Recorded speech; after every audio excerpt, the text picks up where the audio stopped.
Single use plastic पर केंद्र सरकार के प्रतिबंध के 3 साल बाद अब एक बार फिर सख्ती बढ़ाई जा रही है। इसी कड़ी में चिरकुंडा नगर परिषद ने शहर में व्यापक अभियान चलाते हुए सिंगल यूज प्लास्टिक के खिलाफ मुहिम तेज कर दी है। नगर परिषद की टीमें शहर के प्रमुख बाजारों चिरकुंडा 3 नंबर चढ़ाई, स्मार्ट सिटी क्षेत्र, शहीद चौक, नेहरू रोड, स्टेशन रोड, तालडंगा आदि में लगातार छापेमारी कर प्रतिबंधित प्लास्टिक जब्त कर रही है। परिषद की सक्रियता अन्य शहरी निकायों के लिए प्रेरणा बन रही है। कार्यपालक पदाधिकारी प्रियंका कुमारी ने बताया कि केंद्र और राज्य सरकारों द्वारा जारी निर्देशों के बाद भी क्षेत्र में बड़ी मात्रा में प्लास्टिक का उपयोग देखा जा रहा है।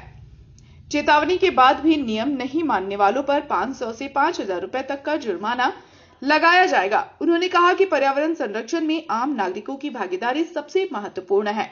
वहीं राहगीर रमेश प्रसाद ने कहा कि सिंगल यूज प्लास्टिक पर रोक सिर्फ कानून से नहीं बल्कि जन सहयोग से ही संभव है। उत्पादन स्रोतों पर रोक और प्लास्टिक के विकल्प उपलब्ध कराना जरूरी है, तभी यह अभियान सफल है। प्लास्टिक पर बैन लगा चुकी है।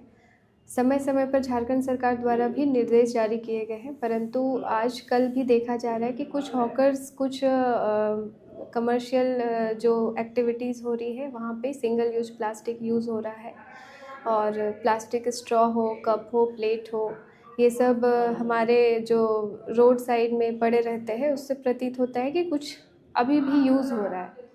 इसी को हम लोग पूर्णतः बंद करने के लिए एक अभियान चला रहे हैं।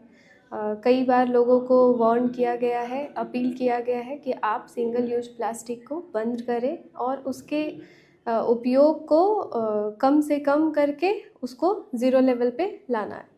तो इसी क्रम में हम लोग ये अभियान चला रहे हैं। अवेयरनेस कराए हैं कि आप इसको बंद करें, अन्यथा हम लोग फ़ाइन कर सकते हैं। 500 से 5,000 तक का फ़ाइन है इसका। पहली बार में हम लोग कुछ कम करते हैं, अगर वो नहीं सुनेंगे तो हम लोग को मजबूरन फ़ाइन उनको करना पड़ेगा। कि इस तरह से जो पॉलीथीन के लिए जगह जगह छापामारी हो रही है, ये जगह जगह करने के बजाय एक जगह जहाँ से ये प्रोडक्शन होता है, जहाँ पर सरकार इनको लाइसेंस देती है कि पॉलीथीन बनाएं आप, उस जगह को ही पकड़ा जाए। और जगह जगह में लोग तंग होते हैं, आप लोग भी तंग होते हैं। और दूसरा, इसका एक व्यवस्था भी होना चाहिए कि आखिर वो किस चीज़ में सामान घर जाएगा, उसको पैकिंग का भी व्यवस्था ऐसा होना चाहिए जो लोगों को, आम जन को सुविधा हो। कि जगह जगह घूमने से, दुकान जाने से बेहतर है कि जहाँ पर इसका उत्पादन होता है उसको ही बंद कर दिया जाए तो बेहतर है।